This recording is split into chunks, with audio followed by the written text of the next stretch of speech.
Selamat datang di Podcast Kebun Puslit Sukosari. Saat ini kita akan mengulas salah satu kisah tentang seseorang yang bisa mencetak produktivitas tinggi tanaman tebu di Jawa Timur. Ingin tahu kisah seorang Ken Maestro ini? Let's join us.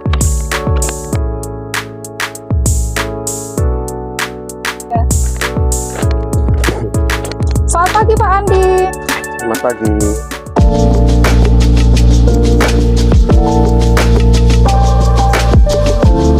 Saat ini kita sudah bersama salah satu Ken Maestro kita.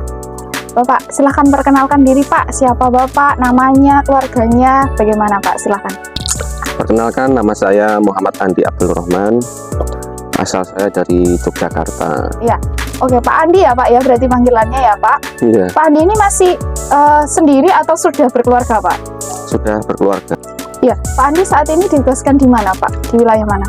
Saat ini saya ditugaskan di Kebun Lumajang Raya. Kebun Lumajang Raya ya Bapak ya. Sudah berapa lama Pak? Semenjak dari tahun 2018 sampai sekarang berarti sekitar 7 tahun. Iya, cukup lama ya Pak ya. Pak, tolong dong berbagi kisah pengalaman-pengalaman Bapak selama ada di PTPN ini, di mana saja atau apa saja yang sudah dikerjakan oleh Pak Andi. Baik, saya masuk tahun 2011. 2011. Di waktu itu masih PTPN 11, jadi di PG Kanigoro, Madiun.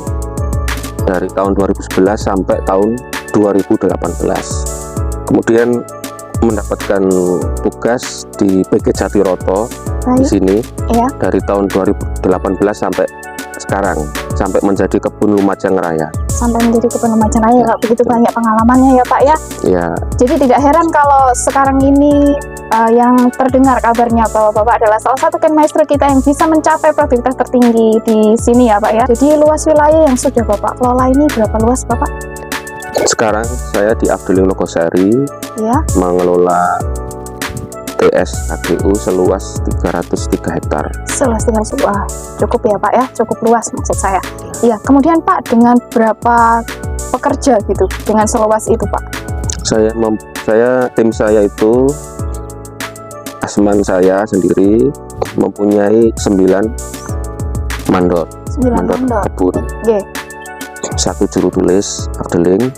Ya. Dan 1 PTA. 1 PTA, 1 juru tulis ya Bapak dengan 9 mandor ya Pak ya. Iya. Tanggung jawab Bapak Andi memang cukup banyak ya Pak ya, terkait luasan juga terkait pekerja-pekerja yang bersama Bapak ya. Nah Pak, terkait ini juga kemarin Bapak Menteri Pertanian berkunjung ke sini ya Bapak ya. Bagaimana Pak tanggapan atau kesannya dari Bapak Menteri sendiri? Baik, waktu itu bulan Juni awal berkunjung ke kebun kami. Kemudian beliau melihat dan menghitung sendiri, mentaksasi sendiri Mbak. Baik.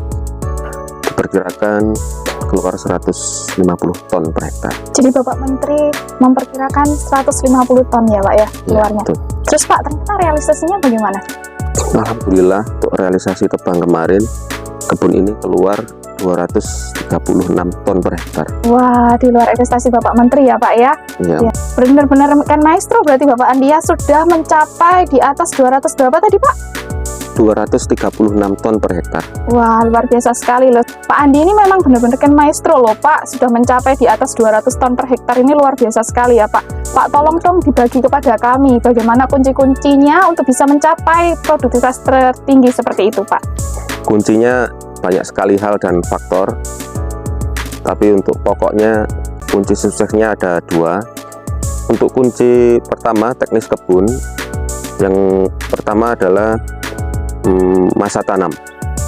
Jadi kebun ini sebelumnya masa tanamnya adalah masa tanam akhir bulan 10, 9, 10 seperti itu. Tapi untuk yang kemarin kita bisa mengusahakan kebun ini tanam di masa tanam awal, yaitu bulan 5A. Yang kedua, kebun ini merupakan kebun bero. Setelah tebang bulan 10, kebun ini kita berokan sampai bulan 4 atau bulan 5. Sebelum itu, di saat bero itu kita reklamasikan, kita tanami dengan edamame selama 3 bulan. Yang ketiga adalah pengairan. Jadi sebelumnya kebun ini adalah tanah tegalan, jadi pengairannya murni menggunakan sumur bor dan pompa.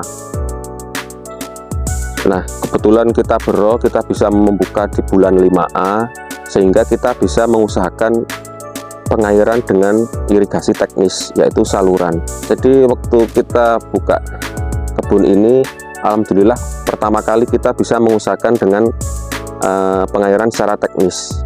Jadi untuk pengairan kita bisa maksimal sampai 4 kali. Yang pertama saat tanam, yang kedua setelah tanam, yang ketiga setelah pupuk, dan yang keempat setelah bumbun. Tantangannya adalah untuk menggunakan pengairan teknis itu seringkali air tidak sumber air terlalu jauh. Kita ngambil dari dam Kali Bening, lokasinya di Afdeling lain jauh. Nah, sering kita sampai sini tuh debitnya kecil, Mbak. Di selanjutnya adalah yang keempat, kita memakai pupuk hayati, yaitu Bionira, fungsinya untuk soil building. Kita aplikasi pada sebelum tanam dengan dosis 2,5 ton per hektar.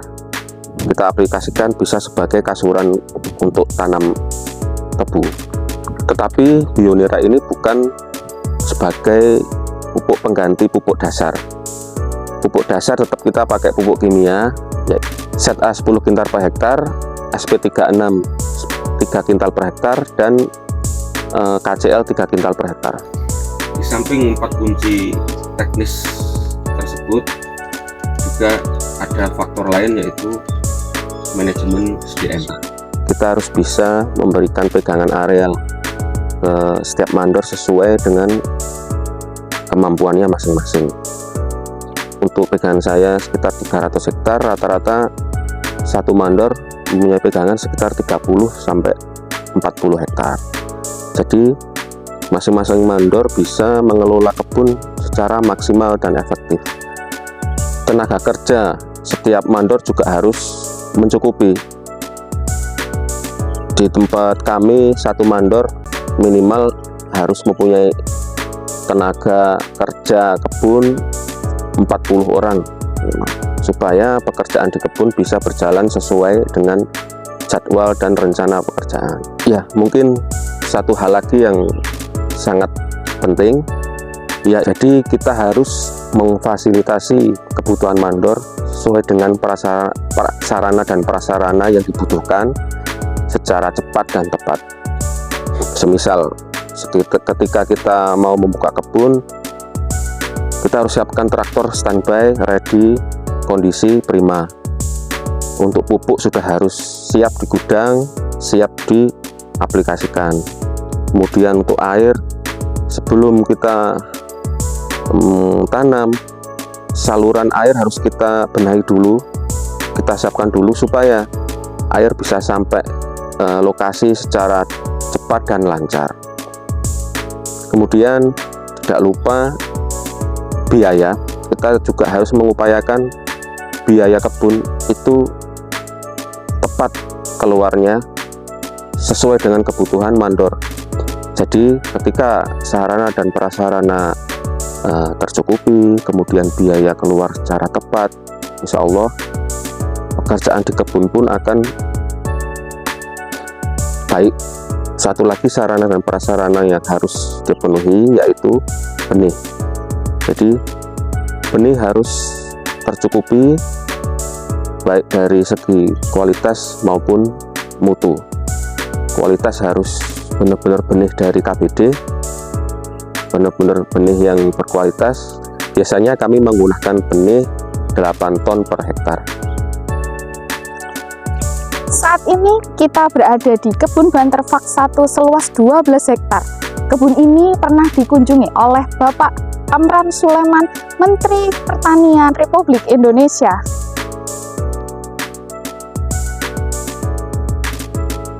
Terima kasih Pak Andi, kunci sukses yang sudah Pak Andi sebutkan tadi, saya yakin Pak itu pasti bisa menginspirasi insan agroindustri gula Indonesia Pak. Terima Insya kasih ya Allah. Pak, semoga nanti Terima kasih. kedepannya akan tercetak lagi Ken Maestro selanjutnya Amin. mencapai produksi di atas 200 ton. Amin. Terima kasih Pak Andi. Oke.